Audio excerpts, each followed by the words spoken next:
Assalamualaikum warahmatullahi wabarakatuh.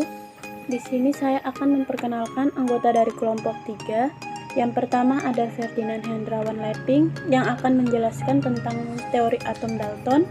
Yang kedua ada Dimas Satria Aji Pangestu yang akan menjelaskan teori tentang atom Thomson.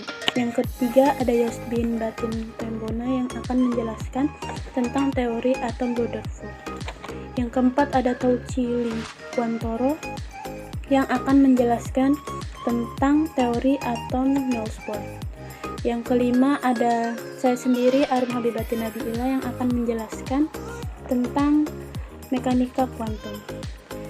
Jadi di sini saya akan menjelaskan apa itu atom.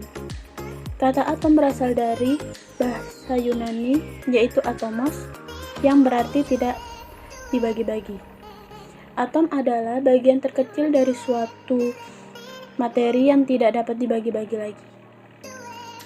Atom terdiri dari nukleus atau inti atom dan dikelilingi oleh elektron yang memiliki muatan negatif. Pada inti atom terdapat proton yang bermuatan positif dan neutron yang tidak memiliki muatan atau netral.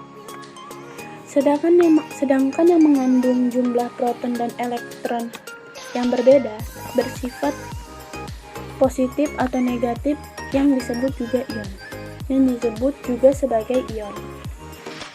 Di sini juga ada beberapa teori atom dan dari beberapa ilmuwan, mulai dari teori atom Dalton, atom Thomson, atom Rutherford, atom Niels Bohr,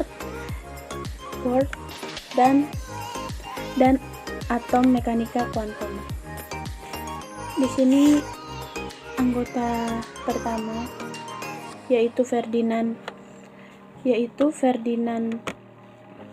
Hendrawan Leping yang akan menjelaskan tentang teori atom Dalton. Assalamualaikum, shalom. Perkenalkan, nama saya Ferdinand Hendrawan dari kelompok 3 akan menjelaskan mengenai teori atom Dalton. Baik, langsung saja. Perkembangan mengenai teori atom diawali oleh John Dalton. Ia mengemukakan pendapat awalnya mengenai atom pada tahun 1803. Dalam hal ini, teori yang dikemukakan oleh Dalton didasarkan pada dua hukum, yaitu hukum kekekalan massa atau hukum Lavoisier dan hukum susunan tetap atau hukum Proust. Dalam penjelasannya, Lavoisier mengatakan bahwa massa total dari zat-zat sebelum reaksi akan selalu sama dengan massa total dari zat-zat yang dihasilkan dari reaksi. Sedangkan Proust mengatakan bahwa perbandingan massa pada unsur-unsur dalam suatu senyawa senantiasa akan selalu tetap. Dari kedua hukum tersebut, John Dalton mengemukakan pendapatnya terkait teori atom sebagai berikut. Yang pertama, atom merupakan bagian terkecil dari sebuah materi dan karena ukurannya yang paling kecil sehingga tidak bisa dibagi lagi menjadi bagian lain. Yang kedua, atom digambarkan dengan bola pejal yang sangat kecil dengan kesimpulan bahwa suatu unsur memiliki atom-atom yang identik dan berbeda untuk unsur yang berbeda pula. Yang ketiga, atom-atom bergabung untuk membentuk sebuah senyawa dengan perbandingan bilangan bulat serta sederhana. Dalam hal ini dimisalkan air yang terdiri dari atom-atom hidrogen dan atom-atom oksigen. Dan yang keempat yaitu reaksi kimia merupakan pemisahan dan juga penggabungan atau penyusunan kembali dari rangkaian atom-atom sehingga atom tidak akan bisa diciptakan atau dimusnahkan. Akan tetapi atom Dalton memiliki beberapa kelemahan, yaitu yang pertama, tidak dapat menjelaskan bagaimana cara atom tersebut saling berkaitan. Yang kedua, tidak dapat menjelaskan hubungan antara larutan senyawa dengan daya hantar sebuah arus listrik karena atom merupakan bagian terkecil unsur atau benda yang tidak bisa dibagi lagi. Yang ketiga, tidak dapat menjelaskan sifat listrik materi. Dan yang keempat, tidak bisa menjelaskan perbedaan antara atom unsur yang satu dengan atom unsur yang lainnya. Baik, sekian dari saya. Terima kasih. Assalamualaikum warahmatullahi wabarakatuh. Shalom, nama saya Dimas Pangestu. Saya dari kelompok 3 ingin mempresentasikan perkembangan teori atom Thomson. Teori ini muncul setelah teori Dalton. Dalam perkembangannya, Thomson melakukan perkembangan terkait kelemahan yang terdapat dalam teori yang dikemukakan oleh Dalton, yang merupakan penemu pertama teori modern yang membahas tentang atom. Penemuan yang dilakukan oleh Thomson ini diperoleh melalui sebuah percobaan dengan menggunakan tabung sinar katode. Berdasarkan percobaan tersebut, Thomson menyimpulkan bahwa sinar katode adalah sebuah partikel dikarenakan dapat memutar baling-baling yang diletakkan di antara anode dan katode. Partikel tersebut merupakan partikel penyusun atom yang bermuatan negatif. Nah, inilah yang nantinya dalam teori atom versi Thomson disebut dengan elektron. Isi dari teori atom yang dikemukakan oleh Thomson adalah atom merupakan sebuah bola pejal yang memiliki muatan positif. Selain itu, di dalamnya tersebar elektron yang memiliki muatan negatif. Teori yang dikemukakan oleh Thomson ini juga disebut dengan teori roti kismis. Hal ini dikarenakan kismis mewakili atom positif yang melekat pada roti sebagai elektron negatif. Kelebihan teori atom Thomson ada 3. Yang pertama, detail teori atom dari Thomson membuktikan bahwa atom bukan merupakan bagian terkecil dari suatu unsur. Hal ini dikarenakan Thomson menemukan adanya partikel lain yang bermuatan negatif dan terdapat pada atom. 2. Membuktikan bahwa atom bersifat netral yang tersusun dari partikel-partikel yang memiliki muatan positif dan negatif. 3. Membuktikan bahwa adanya elektron dalam suatu unsur benda.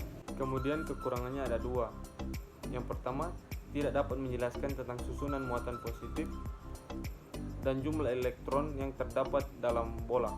2. Tidak dapat menjelaskan tentang inti dari atom. Sekian penjelasan dari saya. Terima kasih. Jadi penjelasan tentang teori atom Rutherford. Teori atom Rutherford tersebut didasarkan pada eksperimen penembakan inti atom lempengan emas pada partikel alfa yang sering dikenal dengan sebutan percobaan Geiger-Marsden di wutu itu. Rutherford tersebut akan menyusun desain rancangan percobaan penembakan atom emas oleh partikel alfa yang sudah dipancarkan oleh unsur radioaktif. Nah, ternyata sinar radio aktif tersebut ada yang telah dipantulkan, diperbolehkan atau juga diteruskan. Rutherford tersebut lalu menjelaskan bahwa apabila partikel alfa tersebut mengenai inti atom, maka akan terjadi tumbukan yang menyebabkan pembelokan atau juga pemantulan partikel alfa. Hal ini disebabkan oleh karena massa serta juga muatan atom yang terpusat pada inti nukleus.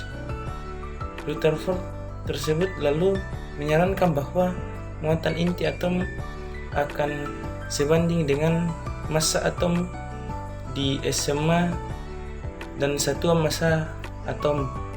Partikel alfa yang mengenai awan elektron tersebut tidak dapat dibelokkan atau dipantulkan.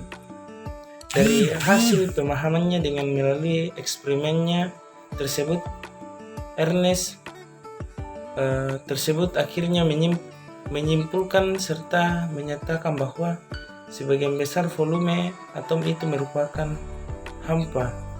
Massa atom akan terpusat pada inti atom atau nukleus. Muatan atom tersebut dapat terkonsentrasi pada pusat atom dengan volume lumayan kecil. Kelipatan muatan itu sebanding dengan massa atom. Dengan melalui pernyataan Rutherford ini bisa menyangkal bahwa atom itu bukan seperti roti kismis, melainkan juga seperti susunan planet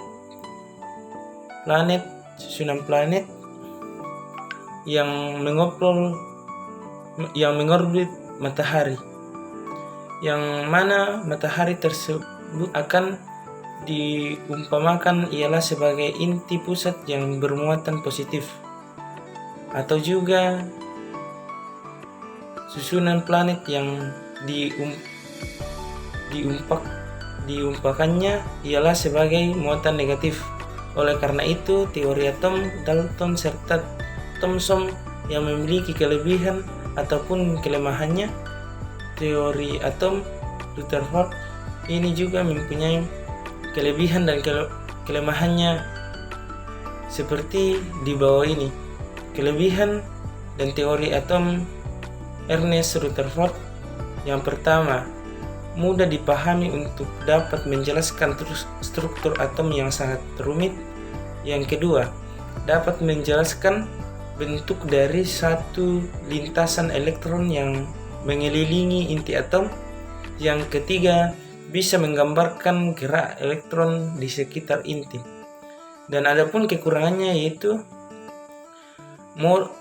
model atom Rutherford ini belum mampu untuk menjelaskan di mana letak elektron serta juga cara rotasinya terhadap ini atom. Yang kedua, elektron ini dapat memancarkan energi pada saat bergerak, lalu sehingga energi atom menjadi tidak stabil. Yang ketiga, tidak bisa menjelaskan spektrum garis pada atom hidrogen. Sekian, terima kasih. Assalamualaikum warahmatullahi wabarakatuh. Shalom. Perkenalkan, nama saya Tati Wantoro dari kelompok 3. Saya akan menjelaskan teori atom Bohr. Sekitar tahun 1913, seorang pakar fisika dari Denmark yaitu melakukan eksperimen yang kemudian dikenal dengan nama spektrum atom hidrogen. Eksperimen yang dilakukan tersebut bertujuan untuk menyempurnakan capaian dari teori atom Rutherford yang sudah muncul sebelumnya. Eksperimen ini berhasil menggambarkan keadaan elektron. Adapun hipotesis dari Bohr terkait hasil eksperimen yang dilakukan adalah sebagai berikut.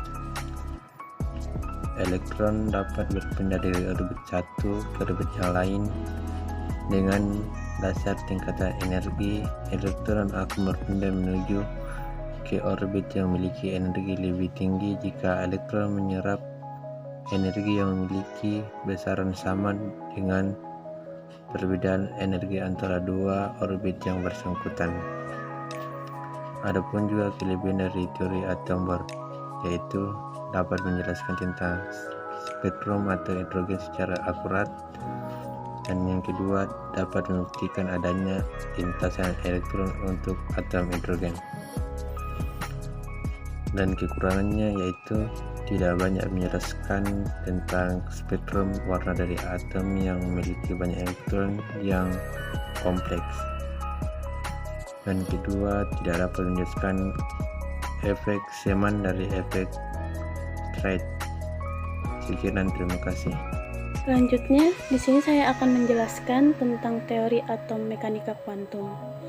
Teori ini berkembang lagi pada tahun 1924, dikemukakan oleh Louis de Broglie. Ia menjelaskan bahwa elektron tidak hanya bersifat vertikal, namun juga bisa bersifat gelombang, atau bisa disebut sifat dualistik.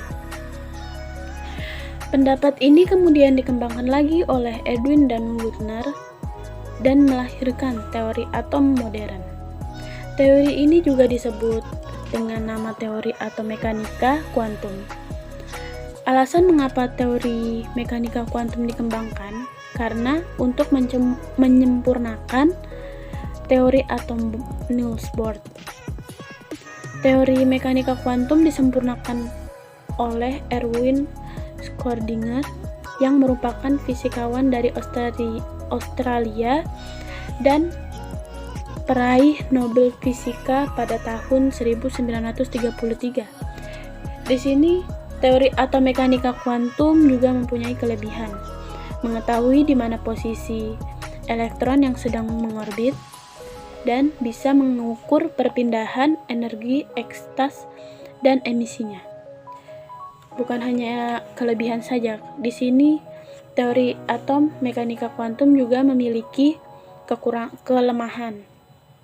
Kelemahan dari mekanika kuantum ini, atom memiliki persamaan gelombang Schrödinger hanya dapat diterapkan secara eksak untuk partikel dalam kotak dan atom dengan elektron tunggal. Jadi, kesimpulan dari teori-teori ini, Dalton mengungkapkan bahwa semua unsur tersusun atas bagian yang tidak dapat dibagi-bagi lagi dan disebut atom. Menurut Thomson, atom merupakan bola bermuatan positif yang di permukaannya tersebar elektron. Rutherford mengungkapkan atom tersusun atas inti atom dan elektron yang mengelilingi. Adapun Niels Bohr mengungkapkan bahwa elektron mengelilingi inti pada lingkaran tertentu. Sedangkan pada teori mekanika kuantum dipelajari tentang kebolehjadian ditemukannya elektron. Mungkin segitu dulu dari kelompok 3. Sekian dari kelompok 3. Wassalamualaikum warahmatullahi wabarakatuh.